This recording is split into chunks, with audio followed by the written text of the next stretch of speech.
दुधारी सिंगना से प्रमोद त्यागी। अगर किसी को सच सुनना पसंद नहीं है तो कृपया करके उनके लिए हमारी वीडियो नहीं है। आज नाला सुपारा के रहमत नगर में बीएमसी के पदाधिकारियों और दुकानों को बंद करवाने वालों पर वहां की जनता ने किया प्रहार। वहां की जनता ने अपने सुरक्षा से जीने के लिए ना किसी पद की गरिमा समझी और ना किसी का वो समझा कि आगे क्या होने वाला है क्या नहीं होने वाला है। अपनी इस आफत को झेलते हुए जब भूखमरी की जिंदगी से बेहाल हो रहे हैं लोग बाग, तो अंत में वही होता है कि जीना है तो लड़ना सीखो। और यही रहमत नगर में हुआ और उन्होंने आक्रमणकारी ढंग से पूरी वहाँ की रहमत नगर की कॉलोनी ने महानगर पालिका के ऊपर हमला कर दिया और तोड़फोड़ के साथ उन्होंने बीएमसी के अधिकारियों को पीटा भी।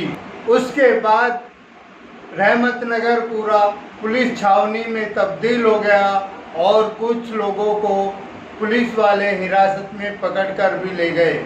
लेकिन क्या ये न्याय व्यवस्था है? अगर आप इस तरह से लोगों को परेशान करोगे तो जनता कब तक बर्दाश्त करेगी? जनता को तो एक ना एक दिन रोड पर आना ही पड़ेगा और आक्रमणकारी ढंग को अपनाना ही पड़ेगा और उसका सारा हर्जाना सरकार को भुगतना पड़ेगा, ना कि जनता को। जनता इमोशनल होके इन्हें सत्ता पर तो बैठा देती है और सत्ता आते ही ये पुलिस अधिकारी और बीएमसी अधिकारियों पे अपना सत्ता का रुआब झाड़ते हुए इन्हें एक गुलाम की पदवी देकर जनता पे अत्याचार करने के लिए छोड़ देते हैं। और इन्हीं के कुछ खास चमचे वहाँ पे रिश्वतखोरी और झोल के चक्कर में इतने लिप्त हो जाते हैं कि वो जनता पर अत्याचार करना शुरू कर देते हैं। जिस आक्रोश में जनता ने दिखा दिया कि ज़्यादा सताओगे तो अंजाम बुरा होगा।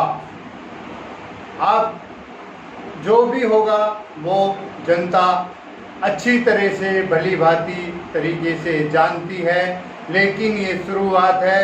अगर प्रशासन अभी भी नहीं संभला तो जगह जगह पर जनता का यही हाल होगा, क्योंकि जनता भूखमरी की हालत से आज की डेट में बहुत परेशान हो चुकी है और जनता अपने हक को लेना अच्छी तरह से जानती है। जब वोट देकर जनता किसी को भी सीएम का पद दिला सकती है तो अपने हक के लिए वो किसी को गिरा भी सकती है।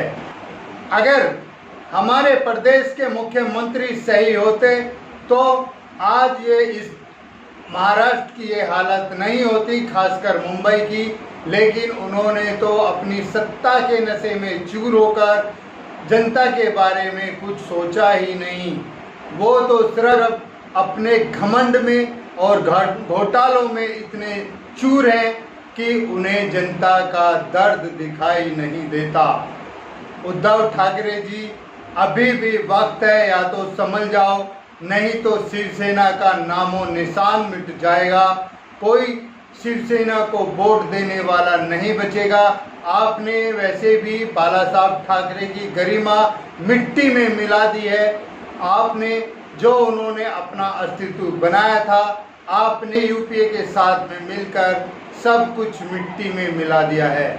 और आज आप अपने बेटे के मुंह में इतने फंस चुके हो कि जनता के बारे में कुछ सोच ही नहीं रहे हो। अगर जनता आपके विरुद्ध हो गई तो फिर आप भी एक दिन एक आम आदमी की तरह होगे और जनता फिर तुम्हारा क्या करेगी ये तुम भली भांति जान सकते हो।